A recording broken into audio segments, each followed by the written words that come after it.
आप सभी साथियों को क्रांतिकारी नमो बुद्धाय, जय भीम, जय भारत, जय संविधान। मैं रमनुजरन और आप दिख रहे हैं अध्यात्म पावर। दोस्तों, भारत के मुख्य न्यायाधीश यानी chief justice of India BR Gavai को धमकी देने वाला अनिरुद्ध राम तिवारी यानी अनिरुद्धाचार्य, या फिर ये कहें कि गोबर बाबा, खलासी बाबा, कंडक्टर बाबा। मैं ऐसा इसलिए नहीं कह रहा हूँ क्योंकि इसकी डिग्री अगर आप जानेंगे तो आपके होश उड़ जाएंगे। छठी फेल अनिरुद्ध राम तिवारी, और जिस तरह से इसने विवादित बयान दिया है, इससे पूरे बहुजनों में आक्रोश है। क्योंकि भारत के मुख्य न्यायाधीश chief justice of India BR Gavai के खिलाफ जिस तरह से इसने अमर्यादित शब्दों का इस्तेमाल किया, उससे सोशल मीडिया पर लगातार इसको गाली सुनने को मिली। और जब भीम आर्मी चीफ चंद्रशेखर आज़ाद ने इस पाखंडी बाबा के खिलाफ एक ट्वीट किया, और जब उनका ट्वीट वायरल हुआ तो इसके होश उड़ गए, क्योंकि अब इसे लगने लगा कि अब मुझे कोई बचा नहीं पाएगा। दोस्तों, आपको हैरानी होगी जानकर कि ये गोबर बाबा, खलासी बाबा, ये अनिरुद्ध राम तिवारी भारत को छोड़कर लंदन भाग गया, क्योंकि अब इसे डर लगने लगा कि जो चीफ जस्टिस BR गवई के खिलाफ मैंने बयान दिया है, सुप्रीम कोर्ट ने अगर संज्ञान लिया तो फिर मुझे कोई बचा नहीं पाएगा। और यही कारण है कि अनिरुद्धाचार्य अब भारत को छोड़कर लंदन में भाग गया है। और ये खबर जो है लगातार ट्विटर पर वायरल हो रही है। मैं आपको बता दूं कि ट्विटर पर अनिरुद्धाचार्य लंदन भागा हैशटैग काफ़ी तेज़ी से वायरल हो रहा है, जिसमें आप देख सकते हैं कि सोच बदलो नाम के एक यूज़र ने लिखा है कि जितने भी पाखंडी हैं इन सबको जेल में डालना चाहिए, ताकि हमारे देश अंधविश्वास पाखंड मुक्त हो सके, शिक्षा विज्ञान के रास्ते चले, जिससे दुनिया तरक्की किया है। आगे एक और यूज़र ने लिखा है, पुलिस का नाम सुनते ही जिसने प्रवचन छोड़कर भाग लिया वो संत नहीं, सिर्फ भगोड़ा बाबा है। अनिरुद्धाचार्य लंदन भागा। एक और यूज़र ने लिखा है कि बचने की कोशिश में देश छोड़कर भाग गया, अब है और सच्चाई से इनकार नहीं किया जा सकता।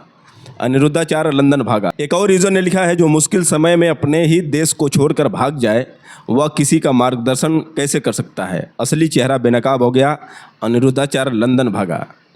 झूठ चाहे जितना भी चमके पर स्थायी नहीं होता, सच की लौ कभी बुझती नहीं, अनिरुद्धाचार्य लंदन भागा। एक और यूज़र ने लिखा है, आप देख सकते हैं कि डरपोक बाबा ने दिखा दिया, बोलने में शेर सामने आने में जीरो, अनिरुद्धाचार्य लंदन भागा।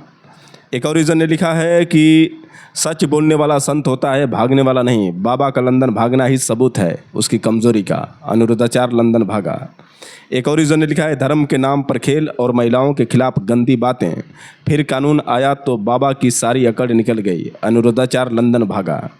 जो खुद को धर्म का रक्षक बताता है, असल में वह कानून से भागने वाला निकला। एक और यूज़र ने लिखा है कि पहले महिलाओं पर अभद्र बयान, अब पुलिस से डर कर भागना, यही है बाबा की सच्चाई, अनिरुद्धाचार्य लंदन भागा। तो जो ये हैशटैग अनिरुद्धाचार्य लंदन भागा है, काफ़ी तेज़ी से जो है वायरल हो रहा है ट्विटर पर। आपको बता दें कि भीम आर्मी चीफ आज़ाद समाज पार्टी के राष्ट्रीय अध्यक्ष व नगीना सांसद चंद्रशेखर आज़ाद ने अनिरुद्धाचार्य के खिलाफ एक ऐसा पोस्ट किया था, जिस पोस्ट ने सोशल मीडिया पर पूरा भूचाल मचा दिया। जैसा कि मैंने पिछले वीडियो में भी वो पोस्ट का जिक्र किया था, लेकिन एक बार और से मैं आपको बता दूं, भीम आर्मी चीफ चंद्रशेखर आज़ाद ने लिखा था कि देश का सर्वोच्च न्यायिक पद, जिसे सुप्रीम कोर्ट का चीफ जस्टिस नहीं बल्कि chief justice of India CJI कहा जाता है, ऐसे सम्मानित पद पर आसीन CJI न्यायमूर्ति BR गवई साहब के खिलाफ अनिरुद्ध राम तिवारी उर्फ अनिरुद्धाचार्य का बयान तुम्हें अगर अपनी छाती फड़वानी है, उसकी जातिवादी और घटिया सोच का परिचायक है। भारत के मुख्य न्यायाधीश को खुलेआम इस तरह की धमकी संविधान और न्यायपालिका पर हमला है। यह बयान बताता है कि अधर्म के ठेकेदार अब धर्म की आड़ में नफरत और हिंसा का कारोबार कर रहे हैं। परम पूज्य बाबा साहब ने चेताया था कि अगर अंधविश्वास को बढ़ावा दिया गया तो लोकतंत्र खतरे में पड़ जाएगा। आज वही सच साबित हो रहा है, जहाँ तथाकथित बाबा खुद को संविधान से ऊपर साबित करना चाहते हैं। आगे उन्होंने लिखा था कि आज़ाद समाज पार्टी PMO इंडिया और UP गवर्नमेंट से मांग करती है कि इस तरह की जहर फैलाने वाली जातिवादी मानसिकता से ग्रसित घृणित बयानबाजी पर तुरंत कार्रवाई हो और संविधान विरोधी भाषा बोलने वालों को जेल की सलाखों के पीछे पहुंचाया जाए।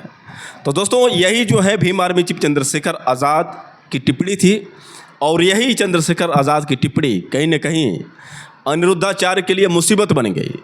ये अनिरुद्धाचार्य इसी टिप्पणी की वजह से देश छोड़कर विदेश भाग गया, यानी लंदन भाग गया।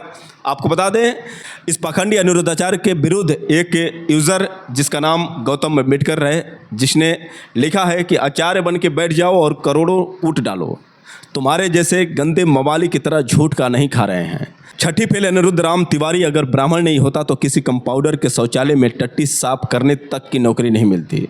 माथे पर पाव भर हल्दी पोत कर ये धूर्त पाखंडी खलासी चीफ जस्टिस BR गवई को जान से मारने की खुली धमकी दे रहा है।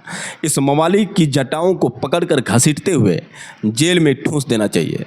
तो दोस्तों, आप समझ सकते हैं कि ऐसे विरोध अनिरुद्धाचार्य के ऊपर किए जा रहे हैं। ऐसे बहुत सारे कमेंट हैं जो अनिरुद्धाचार्य को सुनने को मिल रहे हैं, और यही कारण है कि अनिरुद्धाचार्य इस देश को छोड़कर लंदन में भाग गया, क्योंकि जब तक इस देश में रहेगा तब तक उसे खतरा बना रहेगा। क्योंकि जिस तरह से लगातार अनिरुद्धाचार्य के खिलाफ एक से बढ़कर एक बयान सुनने को मिल रहे हैं, उससे कहीं ना कहीं अनिरुद्धाचार्य पागल हो गया। अब उसे लगने लगा कि अगर ये सुप्रीम कोर्ट के संज्ञान में गया तो शायद मेरा बचना मुश्किल हो जाएगा, और यही कारण है कि अनिरुद्धाचार्य यहाँ से छोड़कर लंदन भाग गया, यानी भारत को छोड़कर लंदन भाग गया। ज़रा सोचिए कि एक छठी फेल आदमी आज भारत में अपना सिक्का जमा कर रखा है, आज करोड़ों का मालिक है। आपको जानकर हैरानी होगी कि अनिरुद्धाचार्य एक दिन प्रोग्राम का, यानी एक दिन भागवत कथा का जो इसका चार्ज है 2 से 3 लाख रुपए होता है। वहीं अगर मैं एक हफ्ते की भागवत कथा की बात करूं तो 10 से 15 लाख रुपए ये डील करता है। यानी कुल मिलाकर देखा जाए तो यूट्यूब की कमाई या फिर भागवत कथा की कमाई को जोड़ दिया जाए तो इसके करोड़ों रुपए महीने के आते हैं। यानी करोड़पति बनकर बैठा हुआ ये पाखंडी बाबा किस तरह से विवादों में घिरता जा रहा है, इसके बावजूद भी सरकार द्वारा इसे संरक्षण मिल रहा है, जिस कारण आज भी ये सही सलामत है। दोस्तों, यह पहली बार नहीं है कि अनिरुद्धाचार्य अपने विवादित बयानों में फंसा हुआ है। इससे पहले कई बार इसने ऐसे विवादित बयान दिए हैं कि अगर इसके जगह पर कोई और होता तो अब तक जेल की हवा खा रहा होता। क्योंकि कुछ महीने पहले इसने जिस तरह से महिलाओं के ऊपर आपत्तिजनक टिप्पणी की थी, एक कथा के दौरान जिस तरह से इसने महिलाओं के चरित्र पर सवाल खड़ा किया था कि जिन लड़कियों की शादी 25 वर्ष की उम्र में होती है वो कैसे संस्कारी बहू बन सकती हैं, क्योंकि वो कई लोगों से मुंह मरवा कर आती हैं, तो फिर वो कैसे संस्कारी बहू बन सकती हैं। इसी बयान को लेकर ज़्यादातर महिलाओं ने इसका विरोध किया था, लेकिन दुर्भाग्य देखिए कि आज भी बहुत सारी महिलाएं इसे भगवान के रूप में मानती हैं। क्योंकि अगर इसे भगवान नहीं मानती तो लगभग 75 से 80% जो महिलाएं 25 वर्ष से पार होती हैं इसकी कथा सुनती हैं और इसे भगवान से कम नहीं समझती हैं। आप समझ सकते हैं कि अंधभक्ति किस हिसाब से भारत में फैली है, अंधभक्ति का कितना बोलबाला है, ये जानते हुए कि ये आदमी महिलाओं के चरित्र पर सवाल खड़ा करता है, ये आदमी पाखंडी है, भ्रष्टाचारी है, इसके बावजूद भी अंधभक्ति इस कदर से हावी है कि महिलाएं इसे अपना भगवान समझती हैं। दोस्तों, दुर्भाग्य है इस देश का जहां पर शिक्षा को नहीं बल्कि पाखंड को महत्व दिया जाता है, और यही कारण है कि ऐसे पाखंडी बाबाओं का सिक्का यहाँ पर चलता है। आपको बता दें कि अनिरुद्धाचार्य यानी अनिरुद्ध राम तिवारी जिस तरह से CJI BR गवई यानी चीफ जस्टिस BR गवई के ऊपर ये विवादित बयान दिया था, अगर इन पाखंडियों को कोई अम्बेडकरवादी बयान दिया होता तो शायद ये सरकार अब तक उसे जेल में डाल दी होती। लेकिन देखिए, ऐसे बाबा लोग इतने विवादित बयान देने के बावजूद भी सरकार इनके पैरों में गिरती है। आप हैरान होंगे जानकर कि भारत में बाबाओं का डंका बजता है, और यही कारण है कि राम रहीम जैसे बलात्कारी बाबा आज जेल में होने के बावजूद भी बेलगाम हैं। यानी ये कह सकते हैं कि मौके मौके पर वो जेल से छूट जाते हैं। आम लोगों के लिए जेल है, लेकिन इन लोगों के लिए अपना घर है। जब मर्जी जाएं और जब मर्जी अपने घर चले आएँ। कभी बर्थडे के नाम पर राम रहीम निकल जाता है तो कभी शादी के नाम पर निकल जाता है, आप सोच सकते हैं। और वहीं अगर दूसरी ओर आम जनता की बात करें तो अगर उसे जेल में डाल दिया जाए तो शायद उसका निकलना मुश्किल ही नहीं नामुमकिन हो जाता है। तो आप समझ सकते हैं कि इन बाबाओं के लिए जेल भी एक महल के समान है, और हम लोगों के लिए ऐसे भी रहना एक जेल के समान है।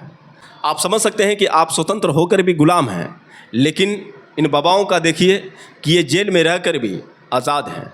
तो सोच सकते हैं कि किस प्रकार की कानून व्यवस्था है।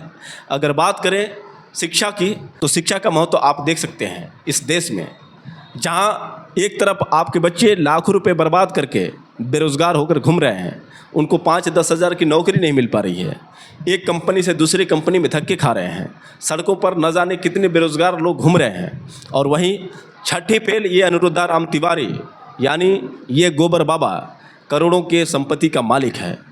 आज इसके चरणों में करोड़ों की जनता गिर रही है, यानी इसे अपना भगवान समझ रही है। वहीं दूसरी ओर आपके बच्चे पढ़े लिखे होने के बावजूद भी बेरोजगार बेकार होकर घूम रहे हैं। तो सोच सकते हैं कि किस प्रकार की कानून व्यवस्था है, कैसी सरकार है और किस तरह से ढोंगी बाबाओं का दौर है। आज ढोंगी बाबा लोग अपना साम्राज्य बना रखे हैं और आम आदमी 2 वक्त की रोटी के लिए परेशान है। तो आप समझ सकते हैं कि किस प्रकार का ये भेदभाव है और किस तरह से ये सरकार बाबाओं को संरक्षण देती है। वैसे दोस्तों आप लोग की क्या राय है, आप लोग कमेंट करके बताएं और हो सके तो इस वीडियो को ज़्यादा से ज़्यादा शेयर करें। फिर मिलेंगे अगले वीडियो के साथ, तब तक के लिए क्रांतिकारी नमो बुद्धाय, जय भीम।